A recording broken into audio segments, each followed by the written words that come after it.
Scroll up, Molly. Scroll up. I thought you'd just take it from there. Okay, here we go. Spring is around the corner, and that means it's almost time to plant fruit trees and roses. Marlene, the plant lady, has the tips you need to ensure success. Yes. Marlene, we'll get one of your introductions right today, I promise. Really? Okay. I mean, you should see what Tina does when... All right, so this is the time we see all these roses, and I just love the names.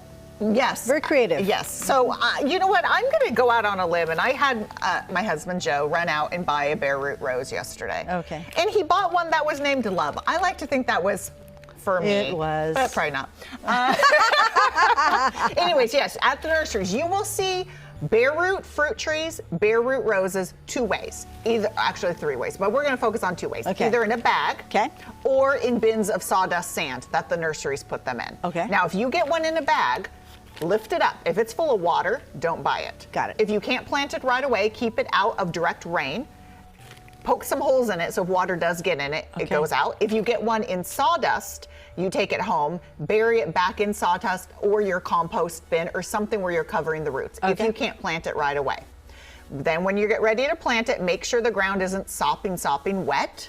It's a little hard this time of year, but try. You don't need to backfill anything into the soil when you're planting it if it's in the ground. A lot of people want to do just potting soil. No, don't do that. Use the native soil. Okay. So when you take it out of the bag, the nice thing about when they're in sawdust is ideally you could inspect the roots before you buy. Okay. But say you're taking it out of the bag, you want to do some. All right. I mean, remove all that. Okay. And then you're going to inspect the roots. Okay. Right? So when you're planting, ideally you will soak it overnight in lukewarm water to rehydrate the roots, and that's the bare root fruit trees and bare root roses. Okay. If any are mushy, prune them off. These look pretty good. Okay. Right?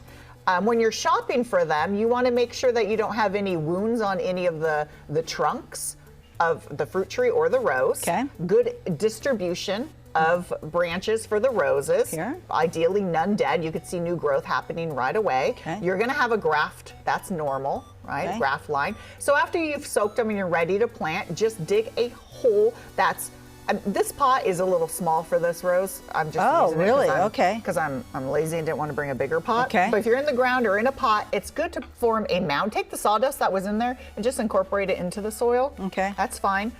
So in the ground, native soil, in a pot, good potting soil. Form a mound if you can and try to drape the roots over it. I see. So if you can, just move them a little bit. And then you're going to backfill, and you don't want to plant any higher than basically where the roots end, right there. And the graft, if you could have that graft away from the south or west side, because that is the most vulnerable part of the plant, and especially for fruit trees, have that on the south or west side. And then for fruit trees, remember to whitewash the tree trunk with 50% interior white latex and water to prevent sunburn. Not exterior? Not exterior, interior. Okay. And basically just backfill, and you don't need to water it in. You don't need to add fertilizer, and just let it go. That's it. So just inspect it, soak it, prune any rotted roots off, and then go from there. There we go. Follow her, Marlene the Plant Lady, Instagram, Facebook, Flower Power Garden Hour. She promises she's going to have a new podcast in a couple of weeks. I have some good guests lined up. Oh, good. Good. There you go. Thank you. Yes, there you go. And what are these again? You don't want to... Go on. Roots. So, there you go. Sorry. Yeah, sorry. I was a little slow on the uptake there. You know, not enough coffee. You have to dance. Any excuse to dance. Da, da, da, da. All right. Thanks, Marlene. Molly, back over to you. All right. Thank you. So last hour, we met an expert grocery bagger who is ready to compete for a top